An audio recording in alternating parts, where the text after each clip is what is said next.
যখন আমাকে বিয়ে করে তাদের তখন আওয়ামী লীগের পাওয়ারে ছিল, সেই পাওয়ারের ক্ষমতায় আমাকে কাগজ করে দেয়নি। যে ইমরোজ আহমেদ শাহরুখ, ইনি হচ্ছে আমার স্বামী। ফিরোজ কবির ডাক্তার হচ্ছে আমার শ্বশুর। ইমরোজ আহমেদ শাহরুখ, আমি আমাদের গ্রামে পল্লী চিকিৎসায় স্বাস্থ্যসেবায় চাকরি করতাম। সেখানে ইমরোজ ইউনিক হসপিটালের মার্কেটিং সিআর হিসাবে করতো, চেম্বার করতো। সেখানে চেম্বার করতে যাওয়ার পর আমাদের পরিচয় পর আমাদের সম্পর্ক।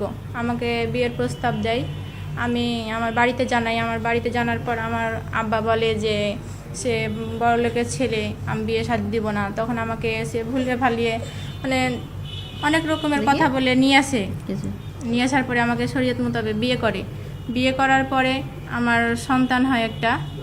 3 বছর চলছে আমাদের সংসার হয়, স্বাভাবিক সংসার ভালোই চলছিল।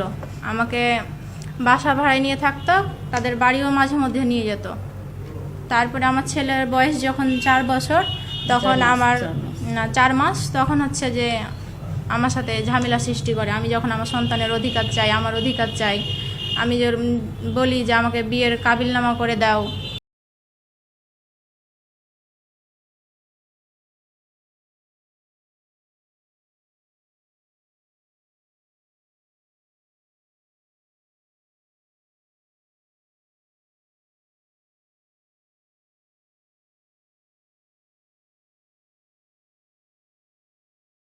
আমাকে এরকম করছো কেন? তখন আমাকে মানে যখন আমাকে বিয়ে করে তাদের তখন আওয়ামী লীগের পাওয়ারে ছিল, সেই পাওয়ারের ক্ষমতায় আমাকে কাগজ করে দেয়নি।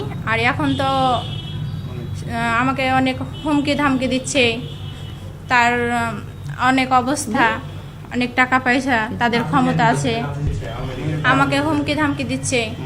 আমি প্রথমে হচ্ছে যে একটা যখন আমাদের ঝামেলা সৃষ্টি হয়, থানায় অভিযোগ করি, সেখানে আমাকে হ্যারাসমেন্ট করে, ওসিকে হ্যারাসমেন্ট করে।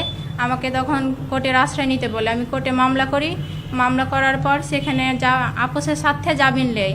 আমি সেখানে বলি যে আমার সন্তানের, যেহেতু আমাকে অস্বীকার করতেছে, আমার সন্তানের ডিএনএ টেস্ট করা হোক, আমারও টেস্ট করা হোক, বা তারও হোক, যে আসলে বাস্তবে তার সন্তান কি কার সন্তান সেটা বের হয়ে আসুক সমাজের কাছে। কিন্তু সেটা না করে আপোসের স্বার্থে জামিন চাইছে।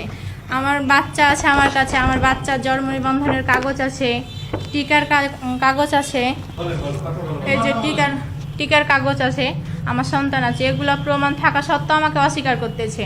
তারপরে তো যেখানে আমাকে বাসা নিয়ে থাকেছে সেখানে তো লোকজন আছে, যে মানে যে প্রতিষ্ঠান থেকে আমার সাথে সম্পর্ক, যেখানে আমাকে নিয়ে এসছে সেটাকার প্রতিষ্ঠানে সবাই আছে। তারপরেও আমাকে এতদিন সংসার করা কালীনও আমাকে অস্বীকার করতেছে।